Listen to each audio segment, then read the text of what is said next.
See it.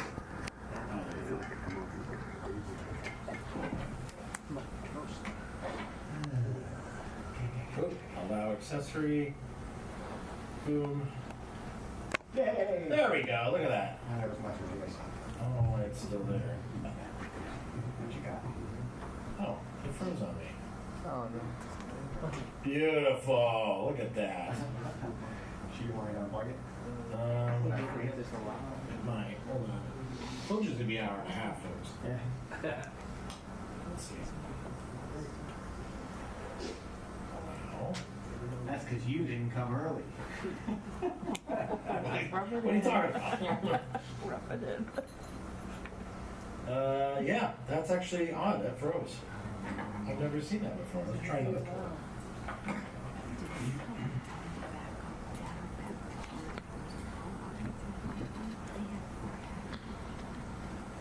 That's weird. Do you have a question? I have a question. Yeah, any questions, go for it. In the event of a power outage, and let's say you're out for a few hours and you still want to shoot, what's the data backup plan for shooting? Do you have the card in and you're just recording on? So with camera to cloud, it's being recorded to the media and your camera first. So if you have no internet connectivity and you're just shooting, it'll basically build up a queue. You could, in theory, shoot all day, take your camera home, get it connected to the internet, and then it could upload everything. But same as just like your camera. You know, if the camera dies, it's not going to record. But if you lose your internet, you lose power. It's just, you know, everything's recorded locally, and it'll stay on your local media until you upload. I'm not about Yeah. offline. Maybe I'll go offline and go into a source like the big and it's all dependent on the camera system. Card. If the card say has only like 500 gigabytes of recording, like a terabyte or more. Yeah. So does it overwrite? Can that feature does it overwrite anything, or does it just stop? That's a very good question. I'll turn this back on and see your So basically, you want to make sure you have enough media to capture whatever assets you're shooting. And there is one caveat of, like, say you shoot out a whole roll and you got to reload your camera real quick to keep shooting. If there are uploads that have not finished yet and then you reload, you won't have those clips online in Frame.io. You'd either have to put that card back in your camera and like continue that upload, or like hooking up them to a laptop and kind of pick up where you left off. So that is kind of one limitation there. It's like if the media is in there and it's uploading, you're like, oh, I got to reload to something else. You got to ideally let that finish. But if you're doing lightweight proxies and your upload speeds are pretty good, it generally can keep up pretty well. But if you're doing like, oh, I'm shooting huge raw files and my internet's not that fast, like it's going to struggle to keep up with it. So you want to make sure you have enough media in place to capture all that and enough time to upload it. And like we were saying earlier, one other like kind of good practice is like, I've done some shoots where we're like, all right, that's lunch, and everyone wants to go to lunch, and the uploads haven't finished, and they power everything down, and they come back and like, wait, when don't we have the clips that we've been capturing? So kind of a different way of thinking is like, oh, are all the uploads finished? Let's keep the camera powered up for a little bit and let it keep up with that. So, does that kind of answer your question? Yeah, it does. Cool. Any luck? I think we got it. All right. Oh, Put him back on. Turn him off. we'll have some more That's time. weird though. The mouse is off from where I'm clicking. See where I'm clicking on view, but my mouse, at least on my screen, that's so weird. See, look on the screen. Look where my mouse is. Oh my God. Well, can you kind of use that? All right. Use the big screen. All right, let's use the big screen. Hello, everybody. Let's get this moving. All right, so we talked about how Camera to Cloud allows you to bring your files quickly and easily into Frame.io. We talked about cellular. We went through the whole gambit. But now we're looking at the editor's perspective and how they experience Frame.io on their end, and it's actually a really fluid experience. Now, my name is Sean, video evangelist at Adobe, but I actually started at Frame.io back in 2018, so I've seen the rendition of Frame.io from the very, very beginning stages, and I got to tell you, the way the workflow changed from then to now is amazing. So I'm really excited to show this stuff off for you. So if we're inside of the editing tool here, I'm going to just widen that out. And I want to open up Frame.io. It's really easy for me to do that. I'm going to go up here to my window, and I'm going to drive it down into my extensions. Actually, no, my plugins. Sorry, it's hard for me to see it. Do you see it? I can't see it. It's not that one. Or just That's a different one, yeah. You want window frame, right? Yeah, how come I can't see it? You gotta Go to the window all the way down, Frame.io. Right there. Right? Yep. frame. That's what I thought. I thought it was another spot up there. Okay, sorry. There we go. Frame.io V4. It's so hard to see with this, but you guys are like, let's do it. All right, so Frame V4, I pull this up, and it brings up my panel here. Now, I've already logged in, but the login process is really easy. It'll bring up that screen. It'll take me to my browser. I authorize, and now I'm back in the panel. What's really cool about this panel is it's built into Premiere, so I can treat it just like any other panel. And one thing I really like to do, most of us work with separate monitors, is I can actually take this panel and put it on a separate monitor and actually see my entire Frame.io window right here on my screen. So it's really nice to be able to have that flexibility. But for me, I like to kind of stick it up here in the corner because I like to go back and forth and reference it.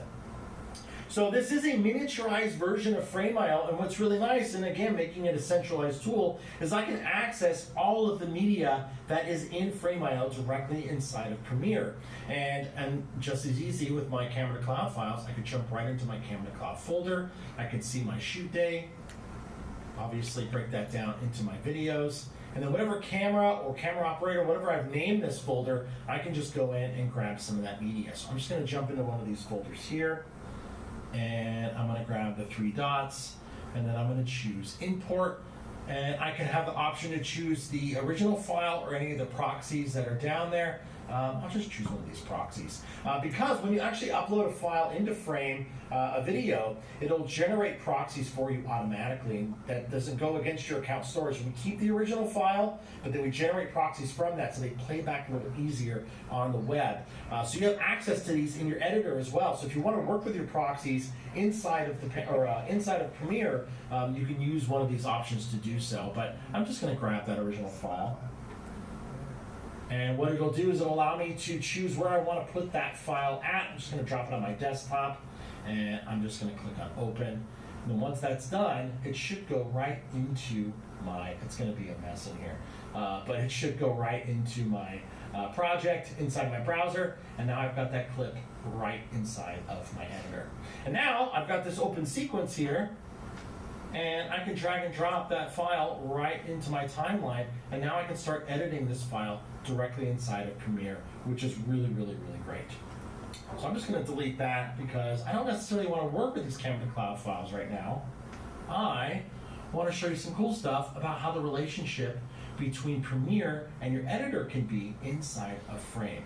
So I've got this kind of finished sequence here, and I'm going to kind of expand this out. Now I want to send an upload to Frame. This is a finished, completed sequence. I want to send my sequence up so I can start getting notes and make my revisions and changes. So I'm going to go ahead and click on this button up here called Sequences. Now I can go in here and I can export this little short film. It bases it off my sequence name, but I'm going to go ahead and create some in and out points because I don't want to do this whole sequence just for sake of time. So I'm going to do an in and out point. But as an editor, I want to leave some notes in here that'll follow along with my upload. So I'm just going to go ahead and I'm going to deselect these clips here, and I'm going to add a marker right on my timeline. I'm going to go in here and go, we have some other shots. And I'm just going to go okay, just so they know we have some other options. I'm just going to add another marker in here just for the heck of it. Keep looking at my screen to see where the cursor is. And I'm going to do this once again, but you know what? I'm going to go ahead and go, this is a great shot, and I'm going to go in and change the duration of that because I want to create your range-based comment. I'm going to click OK. Now I've created kind of a segment marker. So I've got a regular marker, I've got a segment marker, but now I'm going to go up over here and I'm going to choose Export. Now this screen's really nice because it gives me some options of where I want to upload the location inside of frame. So I can choose this and then go into my Canon C2C labs. And I've got all my folders available in here, so I can go ahead and I'm just gonna do it in the root folder, so it's just kind of in the project. And I'm gonna click on done. And then I can go over here to where it says sequence. Now I have in and out selected, but I can do my entire sequence if I need to, but I'll keep in and out selected there. And then of course I can choose my preset. So if I have, if I want to just keep maybe a smaller file, maybe I can just do an H.264 upload, so if it's just for revisions, or I can do a full ProRes. I've got an option down here, and my scroll isn't quite working, but I can go in and choose a custom preset as well if I'd like to. And then one big thing I want to do is I want to be able to upload my markers as comments. So I have that toggled already on, but I can turn that on or off. But I'm going to go ahead and just hit export. Now the really nice thing about having the panel inside of Premiere is I didn't have to leave the application in order for me to do this work. What happens when you go to the web? Well, you're gonna go scroll somewhere, you're gonna go in your email, you're gonna check something else, and it keeps your editor in context and live in the creative process. Now once this is done, it lets me know that it's completed, and I can go over to Frame.io, and I can see that file on the web page. And if it's not showing up there yet, there it is. It's just doing a little bit of background transcoding. Like I said, it's creating those proxies for me. So if I double click on this, it should be ready for me to play. You can see my comments are made over there on the right-hand side. It'll let me know what that comment is. We have some other shots, and great shot.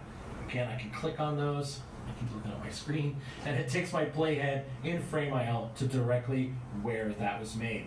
But let's say I'm on the other side of it. Maybe I'm the client. I'm looking at this revision. Maybe I want to make some changes or make some adjustments. And I can just go, can we brighten this up? Put a question mark, and I'm going to go ahead and add an annotation. That's annotation, right? Can you guys see it? Yeah. Okay, it's my first day, sorry. All right, so I can go ahead, I can draw, so I can maybe just go on here, I can draw right on the screen. For me, I really like to choose some of these colors and use some of these shapes because I like to get really passive aggressive with my notes. So I like to do a big arrow. That's what I'm talking about.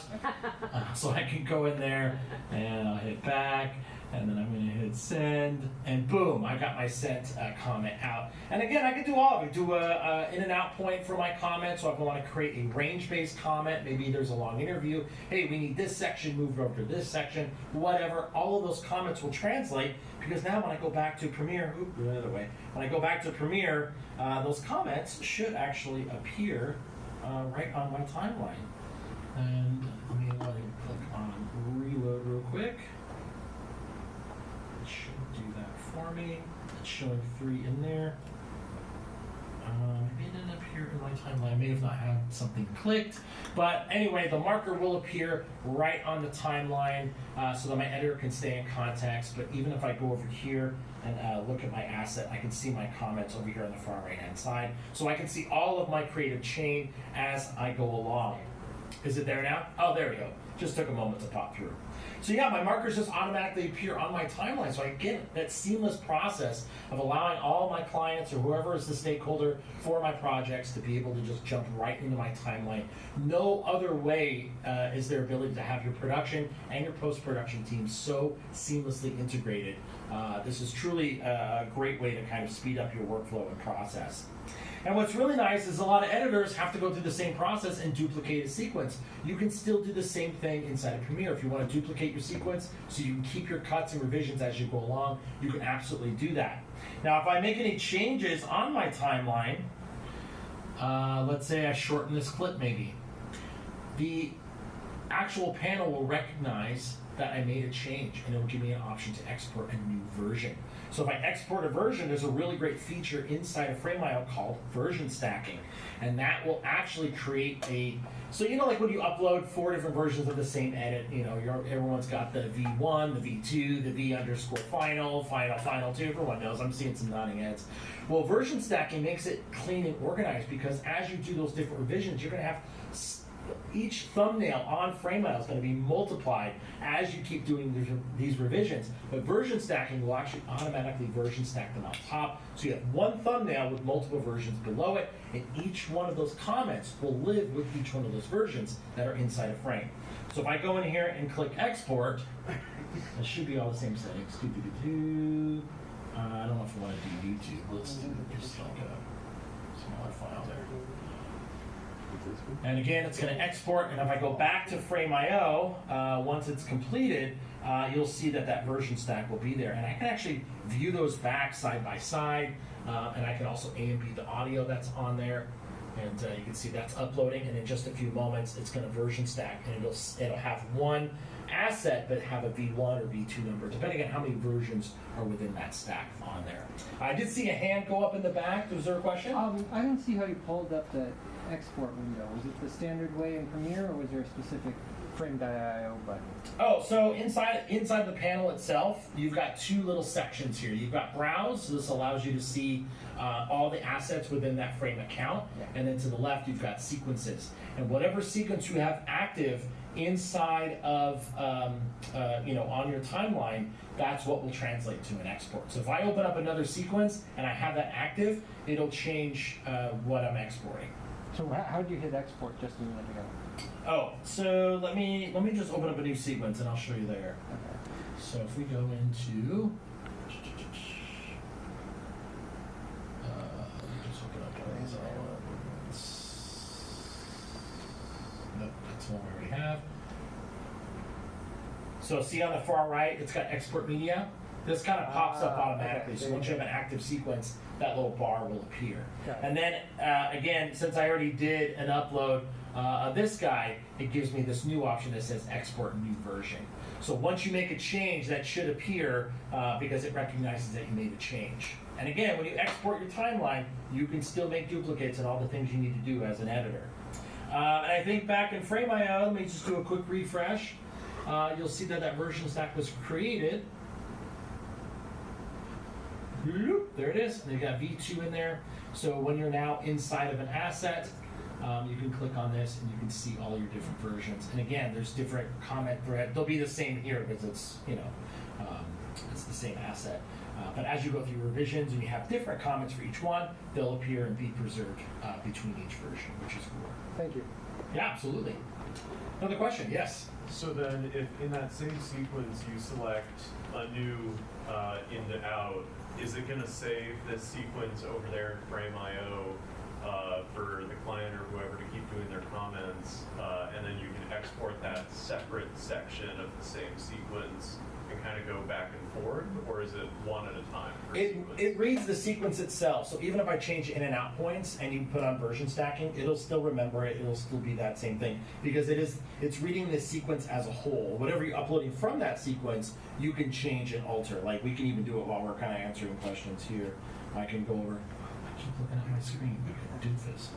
Okay, I'm gonna go here, click in and out. Again, I can still upload that version. And if the client is looking at that video currently on Frame, it's not gonna change it. It's not gonna automatically like adjust.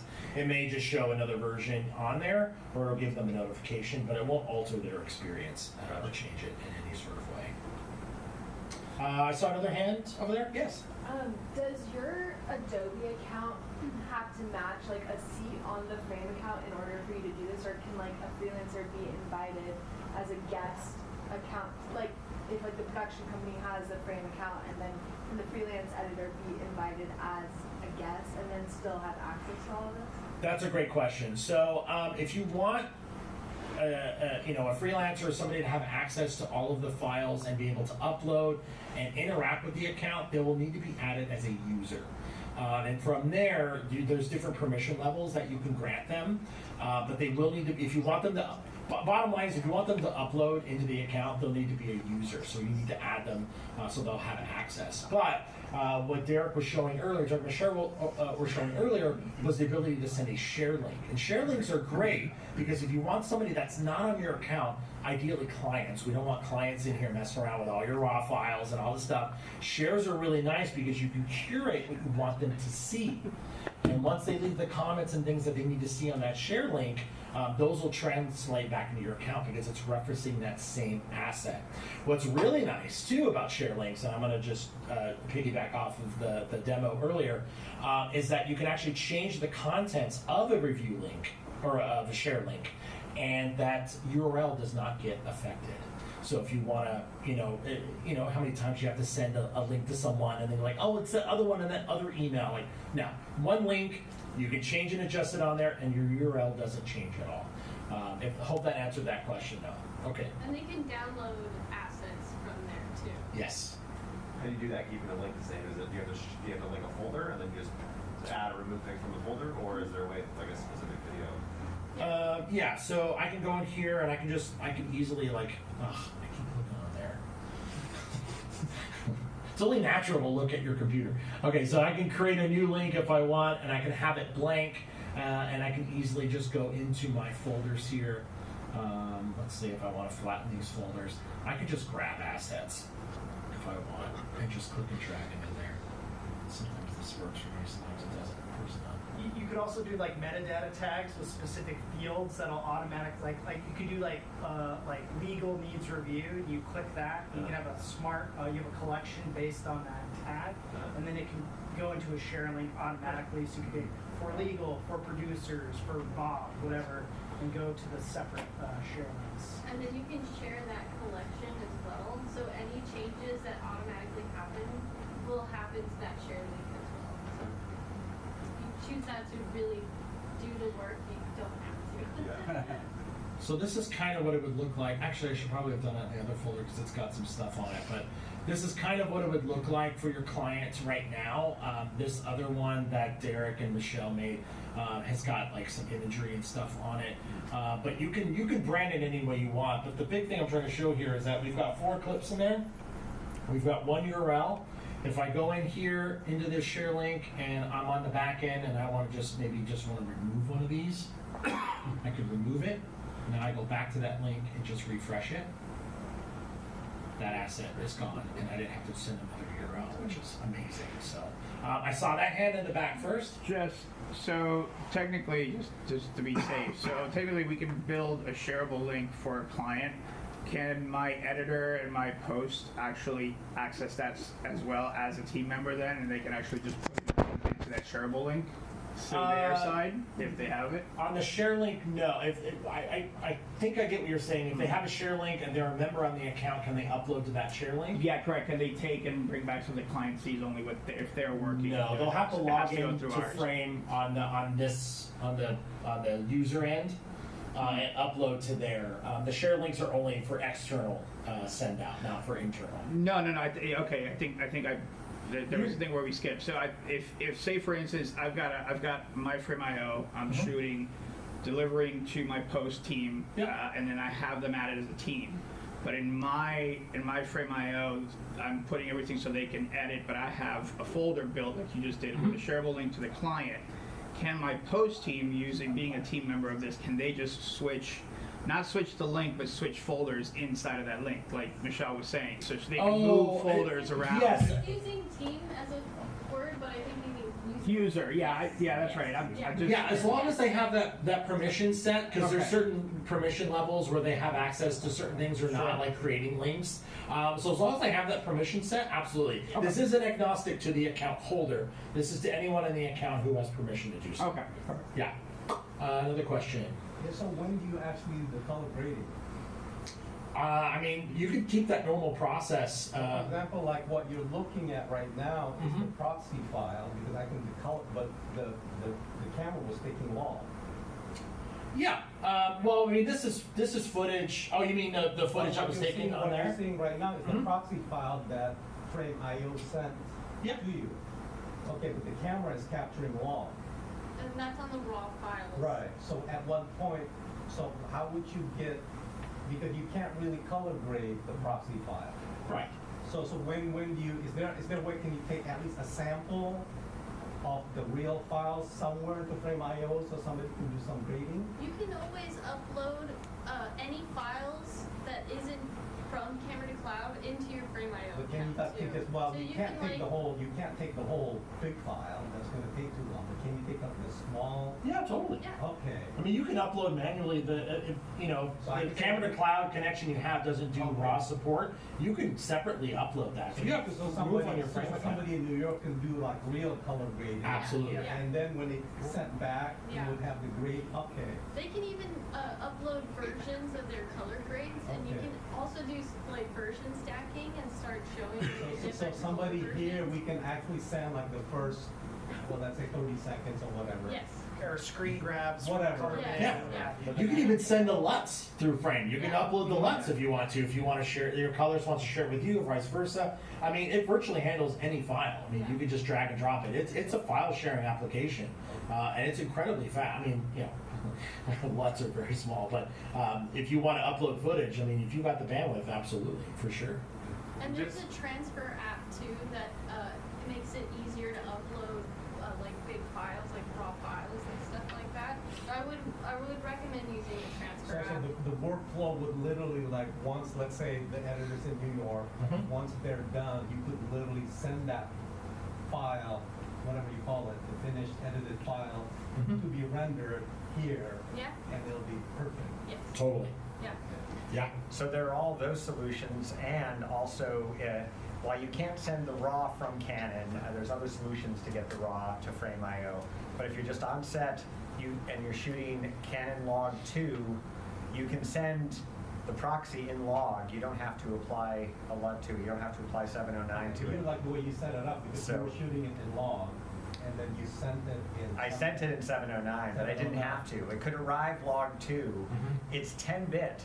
It might be a very small data rate, but it's still Okay. HEVC 10-bit. Okay, as long as you got the color, so you can get the 10 bit. So You can get you 10-bit grade. Canon Log 2 Okay. through the proxy, and that will be an approximation of your color grade in your. You don't, unless it's completely dynamic, you don't really even need the whole file. You just need a small section. Right. Right. I'm going to just take one last question as we are getting close on time. Yes, sir. A quick question. Versions is only through Premiere, or can you upload versions through another? That's a great question. So yes, Premiere makes it convenient for you to do version stacking. It's the automatic process. But if you manually want to version stack files together, now it's going to be videos to videos only for version stacking. But yeah, you can manually do it yourself. All you got to do is Just drag and drop, right? yeah, you just drag and drop them on top of each other. So if I wanted to take these two, drag and drop them. Only on the root folder, Sean. Oh, is that what I? Okay. Oh, because I was in a shared link. Sorry. Told you guys. First day, It right? was my first day. If they have the same name, it'll just be because for example, not a different edit, but a different color pass. If I have 4 different color passes to a client, then I can just be You can 1, still B2, version B3, stack them, B4, and they right? could have different names, or Okay. ideally it'd be the same root name, Yeah, and you do correct. like orange look or whatever, but those could be within the same stack. Thank you. Totally. All right, I'm going to hand it back to these two. Thank you for letting me show you guys Premiere and 89 minutes. All right, so thank you. I did such a All right, so we got cappuccinos coming out, 5 more presentations. No, I'm just kidding. We're almost done here. Just a little bit of housekeeping. We get plugged back in.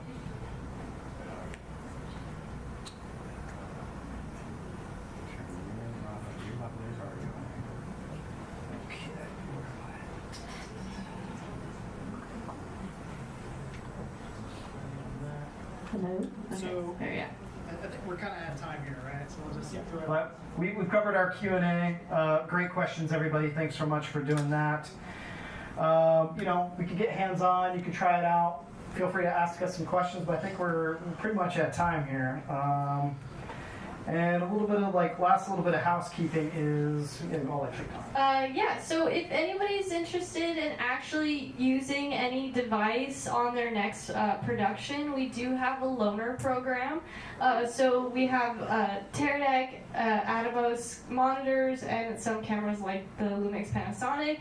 If you want to sign up, here's a QR code. I'll just go to an Airtable. Please fill out your information. Please put in your email and you guys send it back. But yeah, Sorry, JT, you have a question? And if you already have one of the cameras that are integrated with Frame, there is a 7-day free trial. Maybe it's even 14 at this point. I think it's 14. Oh, perfect. Cool. 14-day trial for Frame, so you can get in, establish a connection. In the Pro level is where I think you get the trial, and that's 2 terabytes of storage right off the bat. And then there's 2 terabytes of storage for every single user you add. So it's equal to the account. We just increased, I think we doubled the amount of storage of user you add. So it's equal to the account. We just increased, I think we doubled the amount of storage that we give the customers last year. So get in, try it, use it, ask us questions. Here, we're all based in Hollywood. Yeah. And what is it that you load out? For loaner kit. So you can use the external encoder devices like the Teradek or Adobe. So if you already have a camera, you can use those devices. If you want to try the native integration, we have Panasonic and some Fuji cameras. But we have some Also, we do have the loaner program with Canon as well. So yeah, just fill that out and we can figure it out. So if you wanted to do a loaner with Canon and try out their free trial for Adobe Frame.io, it's a nice pairing. So you just have to go to 2 different stops for that job. You get free rental then, basically. And your purchase evaluation loans. Yes. You do have to sign a loan agreement, so it's not entirely free. Yeah. Okay. And some more QR codes, but basically this QR code will take you to our Frame.io developers forum, but we've also have a camera to cloud section there. We're kind of in the early stages here, but we're really trying to build out a lot of resources and give you guys a place to go to ask questions. There's a couple posts there about the Loaner Kit program, and I've got some helpful links and resources to kind of get you started. So this is a very good place to look here, ask some questions. Out in the lobby area, we have some swag that we're giving away as well, and there's a QR code for just a brief form to fill out and give your contact info, and you can opt in or out if we can follow up with you about if you're interested in loaner kits, one-on-one consultations, things like that. It's not a spam mailing list. It's just kind of going to us to help make this program better and keep in touch with those that want to learn some more. Yeah, and it's only us. It's me and him and we're our managing team. it, It's nobody else in Frame who's going to talk to you. It's just us. So yeah. And And maybe JJ. And maybe JJ if he's lucky. And yeah, thank you guys so much for coming out and spending some time with us and Yes, learning. thank you so much. Thank you to Matthew, Cindy, David, everybody at Canon. Thanks so much to Sean for helping us out here and lending his talents. And Yes, and Sean, thank you for bearing with the weird mouse issue. we bear together. We did. Yeah. But yes, thank you so much to our guests from Frame.io. I give a big hand again to Derek, Michelle, Sean, JJ from the audience. And really appreciate it. And yes, please think of Canon Burbank as a resource. You can come in and demo these cameras. We can play with Frame.io. Canon has a Frame.io account that I demo all the time. So if this is all kind of overwhelming and you just want to come in sometime, you can schedule an appointment with me. I can set up a camera. I set up a monitor, I set up my laptop, and you can see how Frame.io works. I obviously don't know it as well as these guys do, but I can fake it pretty well. And yeah, and look into our loaner programs all in all. But it's a pretty great integration, and it's something that I think it's an instant light bulb moment once you see how it works and how it can streamline your workflow. So if you want to see more, there's going to be 2 workstations outside with our 5 cameras that are all linked to Frame.io. I'm going to bring this back outside as well. So please mingle around. We put desserts out in the kitchen area. There aren't too many, so you're going to have to fight to the death for them. No, there's some. And yeah, we're going to kind of try to go out the doors 9:30ish, so if you can keep an eye on that, that would be great. But until then, mingle, have fun, see the demos, talk to these super smart people, and thank you so much for coming. Appreciate it.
Makes the feedback so much easier. Yeah. There's a video Yeah, I know. Yeah, no, the proxies from the camera, when you're downloading the frame or inside that camera, it's already a They still have anything Yeah, and then when you actually have your full res media, like basically if you're uploading proxies and that's stuff, you're downloading the original from the frame. And you can match it up with the volume ones later. That's when they don't have. Hello. Excuse me? Yeah, Ariana. Sound like we're all over the place. Well, it's a pretty one. Yeah.